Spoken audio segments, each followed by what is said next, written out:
سب سے پہلے تو بتائیے گا جو آج کی ڈیولپمنٹ ہے جس میں U S ambassador Nawaz Sharif صاحب سے ملے ہیں، آپ بہت اچھے طریقے سے جانتے ہیں کہ ہمارے ہاں امریکہ کو لے کے ایک خاص پرسیپشن، ایک خاص تاثر پایا جاتا ہے. اس ملاقات کو کس تناظر میں آپ لیں گے اور اس سے یہ پرسیپشن بننا کہ واقعی پھر میاں صاحب جو ہیں وہ اگلی بار کے وزیر اعظم ہیں، چوتھی بار وزیر اعظم بننے جا رہے ہیں، آپ کو لگتا ہے کہ یہ تاثر اور تقویت پکڑ رہا ہے؟ نہیں سعدیہ، بات یہ ہے کہ جہاں تک پرسیپشن کی بات ہے تو یہ تو ایک حقیقت ہے کہ نواز شریف کو کبھی بھی ووٹوں سے حکومت سے ہٹایا نہیں گیا، کبھی آئینی طریقے سے ہٹایا نہیں گیا، اور جب نواز شریف کی ضرورت پڑتی ہے تو نواز شریف کے آگے منت سماجت کر کے اس کو واپس لایا جاتا ہے. آپ دیکھ لیں کہ 2007 میں جب نواز شریف واپس آئے تھے تو اس وقت پاکستان کے حالات کیا تھے؟ اس وقت بھی سزائیں تھیں نواز شریف کو دی گئی تھیں، بلکہ سزائیں ضرورت تھی سزاؤں کی، اور پاکستان کو ضرورت تھی کہ پھر نواز شریف کی وہ سزائیں ختم ہوں تاکہ اس وقت کے گرداب سے پاکستان کو نکالنے کے لیے نواز شریف کو آگے لایا جائے. آج بھی میں سمجھتا ہوں کہ جو میں بار بار کہتا بھی رہا ہوں کہ جو کچھ نواز شریف کے ساتھ ہوا، نواز شریف کے لیے ریڈ کارپٹ بچھا کے اور وہ تمام قوتیں، وہ تمام لوگ، وہ تمام افراد جنہوں نے پاکستان کو اپنے فیصلوں سے اور فیصلہ دلوا کے جس گرداب میں پاکستان کو پھنسا دیا، اور پاکستانی قوم بھی بھگت رہی ہے، ریاست بھی بھگت رہی ہے. نواز شریف تو بھگت ہی رہے تھے، مگر یہ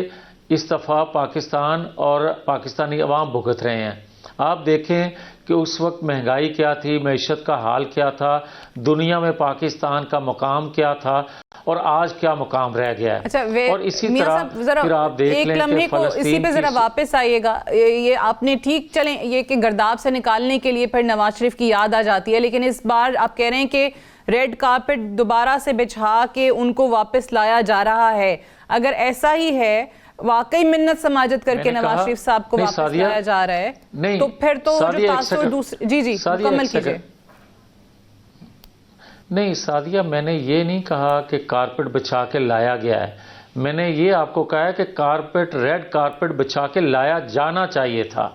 میں نے آپ کو یہ کہا ہے کہ جتنے بھی وہ کردار تھے 2017 کے، ان کو ایک قطار میں لگ کے کھڑے ہو کر یہ کہنا چاہیے تھا کہ ہم سے زیادتی ہوئی پاکستان کے ساتھ، جو ہم نے نواز شریف دشمن میں کی، تاکہ پاکستانی قوم کا اعتماد بحال ہو سکے. بھٹو کا کیا حشر ہوا اور پاکستان کو ناقابل تسخیر بنانے والے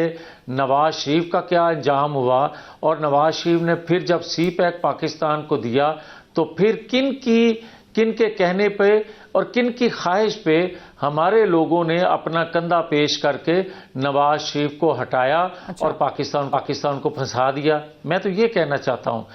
لیکن بدقسمتی یہ ہے کہ آج جہاں نواز شریف کے لیے ریڈ کارپٹ بچھنا چاہیے تھا، امید پیدا ہوئی ہے ابھی نواز شریف کو کہ اس کو انصاف مل سکے گا. ابھی انصاف ملا نہیں ہے، تو یہ کہا جانا کہ نواز شریف کو فاسٹ ٹریک پہ انصاف دیا جا رہا ہے، وہ پروسیس جو ہے وہ اڈاپٹ کیے بغیر نواز شریف کو انصاف دیا جا رہا ہے. میں نے بارہا سعدیہ یہ بات کی ہے کہ انصاف ہوتا ہی فاسٹ ٹریک پہ ہے. انصاف کوئی چہرہ نہیں دیکھتا، انصاف کوئی وقت نہیں دیکھتا، مگر بدقسمتی ہے پاکستان کی کہ یہاں چہروں کو دیکھ کے اور وقت کو دیکھ کے انصاف دیا جاتا ہے، ورنہ بے انصافی کی جاتی ہے لیڈرشپ کے ساتھ. ٹھیک ہے، چلیں وہ آپ نے کہا کہ ووٹس کو اگر دیکھا جائے تو پھر نواز شریف صاحب جو ہیں وہ اقتدار میں رہے، لیکن وہ اس کے باعث جو ہے ان کو کبھی نکالا نہیں گیا اور حربوں سے نکالا گیا. میں یو ایس ایمبیسڈر کی امریکہ کے اسی تاثر پہ واپس آنا چاہوں گی، کیونکہ آپ کو بھی پتہ ہے کہ ہمارے ہاں یہی کہا جاتا ہے کہ جناب جس کے قریبی تعلقات ہیں امریکہ کے ساتھ وہ حکومت بنا لے گا. سو اس وقت امریکہ کی سپورٹ ہے نواز شریف صاحب کے ساتھ الیکشن پہ اور الیکشن کے بعد کے معاملات؟ نہیں سعدیہ دیکھیں، جس شخص کا نام نواز شریف ہے اس نے ہمیشہ تقیہ کیا ہے اپنے پاکستانی عوام پہ، قوم پہ، اور یہی وجہ ہے کہ بار بار اس کو پاکستان کی خدمت کے باوجود نکال دیا جاتا ہے، کیونکہ اس کے ساتھ عوام کھڑے ہوتے ہیں، اور اس وجہ سے بھی نکال دیا جاتا ہے کہ عالمی قوتوں میں کبھی وہ لابنگ نہیں کرتے، کبھی پاکستان کے مفادات پہ سودا نہیں کرتے۔ آپ کو یاد ہوگا جس اسٹیٹ کا آپ ذکر کر رہے ہیں آج کہ ان کا نمائندہ ملا نواز شریف سے، تو کیا اس بارے میں لوگ سوچتے ہیں یا کیا گمان کرنا چاہیے؟ تو یہی اسٹیٹ ہے جب نواز شریف ایٹمی تجربہ کرنے والے تھے تو اس وقت کس طرح کی پابندیوں کی دھمکیاں دی گئی تھی، کس طرح کا تھریٹ دیا گیا تھا، کس طرح کے فون کالز آئی تھی، مگر نواز شریف نے پاکستان کی جو سلامتی ہے اس پر کمپرومائز نہیں کیا تھا۔ آج بھی جو آپ بات کہہ رہے ہیں،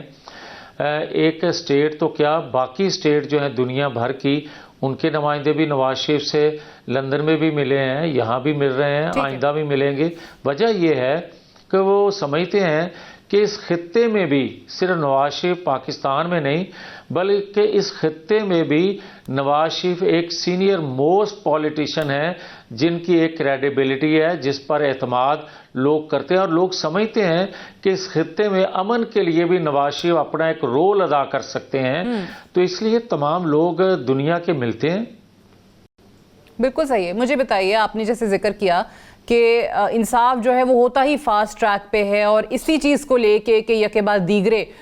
جو کے مطالبات ہیں یا جس طریقے سے قانونی چارہ جوئی وہ کرنا چاہ رہے ہیں ویسے ہوتا چلا جا رہا ہے۔ اب 21 تاریخ کو جو سماعت ہے اسلام آباد ہائی کورٹ میں، اگر یہ نہ اس طریقے سے، کیونکہ ڈائریکٹ تعلق ہے اس کا میاں صاحب کی سیاست کے مستقبل سے، اگر نہ وہاں سے ریلیف مل سکا، نہ وہاں سے وہ چیزیں آ سکیں جو آپ چاہتے ہیں، تو پھر کیا کریں گے میاں صاحب؟ اچھا سعدیہ، میں ذرا تھوڑا کلیئر کرتا جاؤں، یہ نواز شریف کا مستقبل نہیں ہے 21 تاریخ کے حوالے سے، یہ پاکستان کے مستقبل کا سوال ہے بھائی۔ 2017 کو آپ دیانتداری سے اگر کہہ سکیں تو ٹھیک ہے، نہ بھی کہہ سکیں تو میں جنرل بات کر لیتا ہوں۔ کیا 2 ماہ پہلے تک ہر بندہ یہ نہیں کہہ رہا تھا کہ نواز شریف کے ساتھ ناانصافی ہوئی ہے؟ اور آج جن کو کچھ اشارے کنایت میں جو باتیں کرتے ہیں، پتہ ان کو بھی ہے، اقرار وہ بھی کرتے ہیں کہ نواز شریف کے ساتھ ناانصافی ہوئی تھی، مگر یہ کیوں نہیں کہتے کہ نواز شریف کو فوری انصاف ملنا چاہیے؟ یہ کیوں نہیں کہتے؟ آپ ابھی بات کر رہی تھیں کہ جو نیکسٹ ویک ہے اس میں ایک جماعت کے سربراہ جو ہیں ان کے بھی کیسز لگے ہوئے ہیں، دوسری جماعت کے سربراہ جو ہیں ان کے بھی کیسز لگے ہوئے ہیں۔ میں یہ کہہ دیتا ہوں کہ دونوں کو انصاف ملنا چاہیے، میں یہ کہتا ہوں کہ آئین قانون کے مطابق فیصلہ ہونا چاہیے، میں یہ کہتا ہوں کہ آزادانہ فیصلے ہونے چاہیے تاکہ اس ادارے پر بھی لوگوں کا کھویا ہوا اعتماد بحال ہو سکے۔ میں یہ کہتا ہوں کہ اگر اب آپ القادر ٹرسٹ کی بات کر رہے ہیں، آپ 190 ملین پاؤنڈ کی بھی بات کریں گے، آپ 9-10 مئی کے واقعہ کی بھی بات کریں گے، آپ یقیناً فارم فنڈنگ کی بھی بات کریں گے، تمام کیسز جو ہیں ان کا میرٹ پہ الیکشن سے پہلے فیصلہ ہونا چاہیے۔ اور مجھے کیوں آپ 6 سال سے لٹکایا ہوا ہے آپ نے؟ مجھے آپ ان کو تو آپ ایک دن میں 16 بیلیں وہ بھی دے دیتے ہیں جو ایف آئی آر نہیں ابھی ہوئی ہوتی، اور کہتے ہیں کہ یہ جرم اگلے دنوں میں کرے گا، اس کی بھی اس کو بیل دے دی جاتی ہے۔ تو یہ ساری چیزیں قوم کے سامنے ہیں، اچھی بات ہے کہ دونوں کے ساتھ جو ہے وہ انصاف ہونا چاہیے، یہ آپ کی بات کریں۔ بٹ میاں صاحب obviously اگر وہ جماعت جو ہے وہ یہ کہتی ہے آ کے کہ ہمیں تو الیکشن کیمپین کا بھی موقع نہیں دیا جا رہا ہے، ہمارے تو کینڈیڈیٹس اس طریقے سے سامنے نہیں آ رہے ہیں، وہ چھوڑ کے چلے جاتے ہیں، یہ ساری چیزیں ان کے ساتھ ہو رہی ہیں، سو اگر واقعی chairman P T I contest نہیں کرتے الیکشن، یا ان کی جماعت جیسے کہتی ہے، جیسے کلیم کر رہی ہے کہ ہم نہیں کر پا رہے ہیں سارے معاملات انتخابات کو لے کے، سو الیکشن تو متنازع ہو جائیں گے نا اس کے ریزلٹس کے حوالے سے، تو پھر وہی بات ہوگی کہ کہیں نہ کہیں کوئی ریگنگ کا تاثر ہوگا یا کچھ۔ اچھا نہیں سعدیہ ایک سیکنڈ، یہ کوئی جسٹیفیکیشن نہیں ہے جو میں بات کہنے لگا ہوں، میں پہلے کہہ دوں، میں آپ کو یہ پوچھنا چاہتا ہوں آپ سے کہ کیا 2018 2008 2002 میں نواز شریف الیکشن کا حصہ تھے؟ ٹھیک ہے، نہیں تھے۔ ٹھیک ہے، ٹھیک ہے، کیا ان الیکشن کو آپ کیا کہیں گے؟ مگر آج بھی میں کسی طور پر اگر وہ بے گناہ ہیں عمران خان تو میں اس حق میں نہیں ہوں، جو 3 دفعہ میرے ساتھ کیا گیا وہ 1 دفعہ اس کے ساتھ بھی ہونا چاہیے۔ صحیح ہے۔ میں یہ آپ کو کہتا ہوں کہ کیا سب کے علم میں نہیں ہے کہ القادر ٹرسٹ میں کون بینیفیشری ہے؟ جی، کیا کسی کو علم نہیں ہے 190 پاؤنڈ کون کھا گیا؟ کیا سب کے علم میں نہیں ہے 9-10 مئی کا ماسٹر مائنڈ کون ہے؟ کیا سب کے علم میں نہیں ہے یہ بات فارم فنڈنگ کیس کا استعمال کس نے کیا؟ اس کے باوجود بھی اگر 11 سال سے لٹکے ہوئے ہیں کیسز تو کس نے لٹکائے ہوئے ہیں؟ کون سہولت دے رہا ہے اس شخص کو؟ اور صادق اور امین کیا وہ ہے جس کو صادق اور امین کا سرٹیفکیٹ تھما دیا گیا تھا اور مجھے چور چکا کہہ دیا گیا تھا؟ کیا میں ہوں؟ اور جہاں تک آپ کا یہ کہنا ہے کہ جب پی ٹی آئی کے لوگوں کو جلسے جلوس کی اجازت نہیں ہوگی تو ان انتخابات کے نتیجے میں جو حکومت بنے گی اس پہ کیا انگلیاں نہیں اٹھیں گی، یہ آپ کہنا چاہتی ہیں؟ مگر میں آپ سے، حالانکہ میری ذمہ داری نہیں ہے، سیاست یا انتخابات ایسے رہے ہیں، انتخابات کے نتائج متنازع ہو جاتے ہیں، جو ہارتا ہے وہ کہتا ہے کہ جی نہیں ریگنگ ہو گئی۔ سعدیہ جی فرمائیے۔ سعدیہ، کسی نے کہنا ہے تو اس کا تو زبان میں پکڑ نہیں سکتا، مگر میں آپ سے سوال کرتا ہوں کہ یہ میری ذمہ داری تو ہے نہیں، یہ نگران سیٹ اپ کی ذمہ داری ہے، اداروں کی ذمہ داری ہے، مگر میں اپنے تئیں یہ آپ کو کہہ دیتا ہوں کہ جو مقدمات میں ملوث نہیں ہیں لوگ، ان کے علاوہ کوئی کارنر میٹنگ کرنا چاہتا ہے، جلسہ جلوس کرنا چاہتا ہے، اور میں سب سے پہلے اپنے حلقے میں کرواتا ہوں۔ چلیں، زبردست۔ میں نے اپنے حلقے میں شیخو پورہ میں میں نے سب سے ریکویسٹ کر کے کہا کہ کوئی شخص پی ٹی آئی سے تعلق رکھتا ہو، اگر اس کا 9-10 مئی کے واقعہ میں کوئی اس کی انوالومنٹ نہیں ہے، اس کا کوئی کنیکشن نہیں ہے،